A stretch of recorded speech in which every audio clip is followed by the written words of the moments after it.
جس شہر میں حضور کے قدم لگ جائیں، سبحان اللہ بولیے محبت سے، جس شہر میں حضور کے قدم لگ جائیں، اگر وہ شہر اتنے کمال والا ہے تو جس صدیق پر مصطفیٰ سواری فرمائے،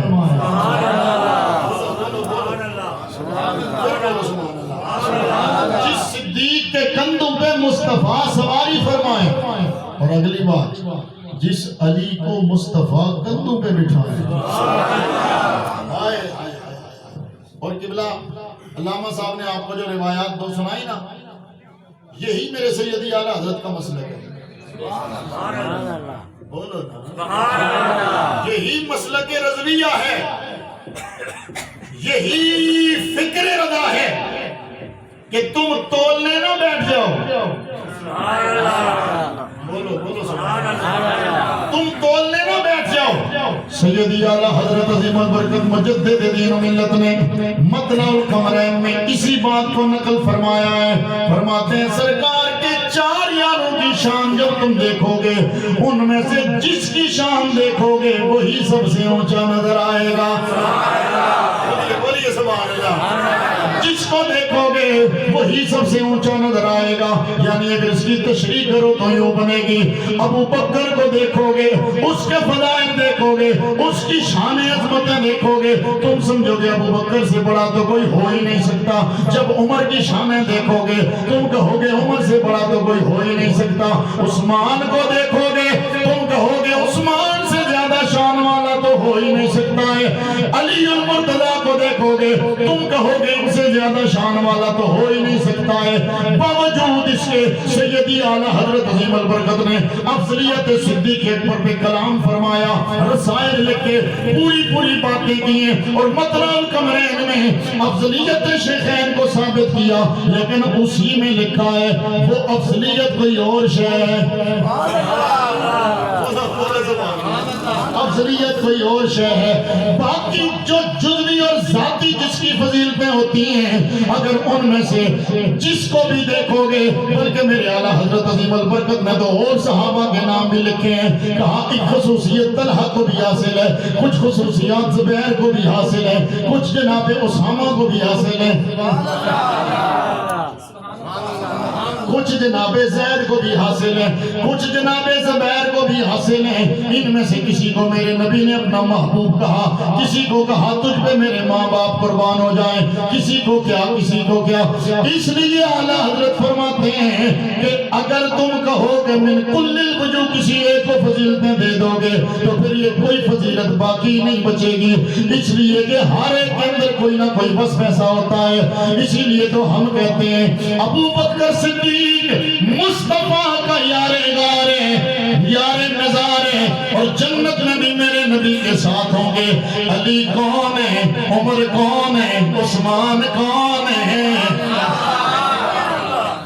اس لیے پھر سنی یہ کہا کرتا ہے کہ صدیق عمر عثمان حیدر تمہیں ماری جا،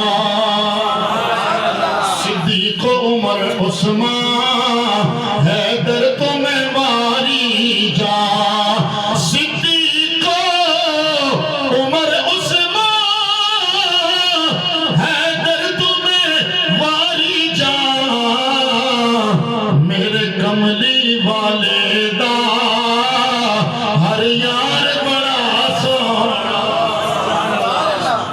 میرے کملی والدہ ہر یار بڑا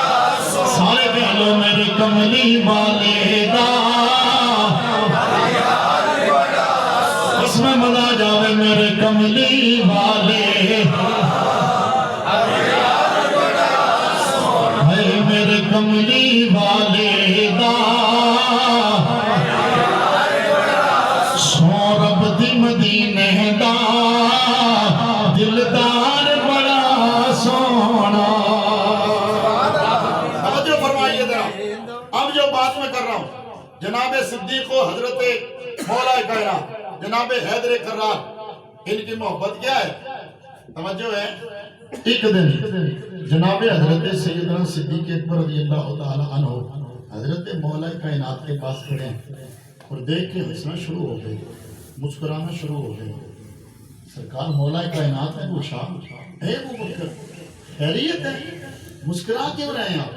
آپ نے فرمایا علی میں نے سرکار سے سنا ہے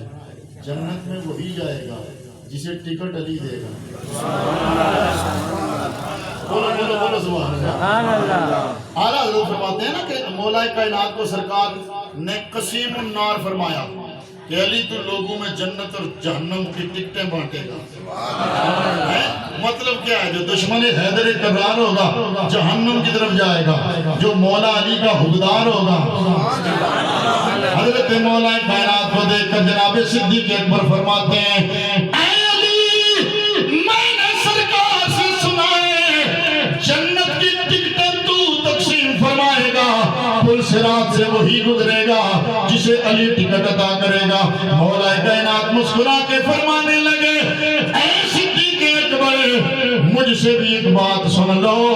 بے شک میرے نبی نے مجھے فرمایا کہ پل صراط سے گزرنے کے لیے راہداری اور ٹکٹ میں دوں گا لیکن ساتھ ہی میرے نبی نے مجھے کہا تھا صدیق دے دشمن نو نہیں دینا. صدیق